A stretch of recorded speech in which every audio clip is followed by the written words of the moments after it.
میں آپ کی وساطت سے ایوان کی توجہ ایک انتہائی اہم مسئلے کی طرف مبذول کرانا چاہتا ہوں۔ کوئی زیادہ لمبی چوڑی بات نہیں ہے، لیکن بہرحال ہم سب کے لیے باعث تشویش ہے، اور شاید اس کے بعد دوسرے ممبران بھی اس طرف متوجہ ہوں اور بات کر سکیں اس کے اوپر۔ آپ کو بھی علم ہے کہ 7-8 مہینوں سے چمن بارڈر کے اوپر ہزاروں لوگ دھرنا دیے ہوئے ہیں اور مسلسل دھرنا دیے ہوئے ہیں، اور یہ مقامی لوگوں کی مشکلات کی بنیاد پر، مقامی لوگوں کے مسائل کی بنیاد پر اور مقامی لوگوں کے حق روزگار کی بنیاد پر یہ لوگ احتجاج کرنے کے لیے جمع ہوئے، اور بجائے اس کے کہ حکومت اس ذمہ داری کو محسوس کرتی اور حکومت اقدام کرتی، حکومت جا کر ان لوگوں سے بات کرتی، لیکن ایسا نہیں ہوا۔ اور آج جو خبریں آ رہی ہیں کہ باقاعدہ ہمارے فورسز نے، ملٹری نے، ایف سی نے ان پر حملہ کر دیا ہے، اور اس وقت گلی کوچوں میں بھی جنگ ہو رہی ہے، مکانات لوگ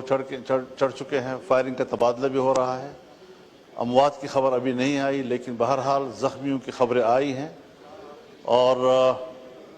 راستے مختلف اطراف سے بند ہو رہے ہیں۔ یہ صورتحال صرف چمن بارڈر کی نہیں ہے، پورے افغانستان کے بارڈر پر مشکلات پیدا ہو رہی ہیں۔ انگور اڈہ جو جنوبی وزیرستان کا آخری شہر ہے، وہاں پر بھی لوگ دھرنا دیے ہوئے ہیں، اور صورتحال بالکل اسی طرح آگے بڑھ رہی ہے کہ سرحد پر قبائل اور پاکستان کی ریاست اور ان کے ادارے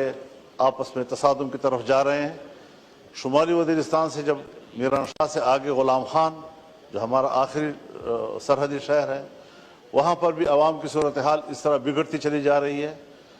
جمرود کے مقام پر تورخم پر بھی صورتحال اسی طرح بنتی چلی جا رہی ہے، کیونکہ مسائل کی نوعیت ایک ہے، مشکلات کی نوعیت ہی ایک ہے۔ وہاں پر جو لوکل لوگ افغانستان کے ساتھ چھوٹے موٹے کاروبار کرتے تھے، اس کاروبار کو سخت کیا جا رہا ہے، اور یہ کاروبار ایسا نہیں ہے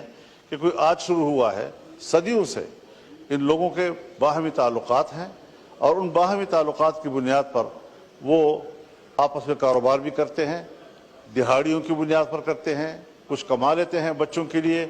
آج آپ نے وہاں پر بھی پابندیاں لگا دی، اور ان کو آپ کہہ رہے ہیں کہ آپ پاسپورٹ بھی بنائیں، آپ ویزا بھی لیں، اور آپ کو 10 دفعہ جانا پڑے اور 20 دفعہ جانا پڑے، اور کوئی ایک ٹوکرا اٹھا کر وہاں سے آپ لائیں تب بھی آپ کو وہاں پر اسٹیمپ لگانا ہوگا۔ اس طرح کی مشکلات یہاں اس قبائلی ماحول میں آج تک کسی نے بھی پیدا کی ہے تو وہ کامیاب نہیں ہو سکی ہیں۔ مجھے یاد ہے جنرل ایوب خان کے زمانے میں بھی کچھ اس طرح کی پابندیاں لگی تھی، لیکن وہ ناکام ہو گئی۔ بعد میں بھی اس قسم کے، اور پھر جنرل ضیاء الحق صاحب کے زمانے میں تو آپ نے صرف سرحد ہی ختم کر دی تھی، مکمل دور میں سرحد رہی ہی نہیں وہاں پر، اور پھر آج آپ دوبارہ اس طرف جا رہے ہیں کہ مشکلات پیدا ہوں۔ تو ایک تو اس حوالے سے ہمارے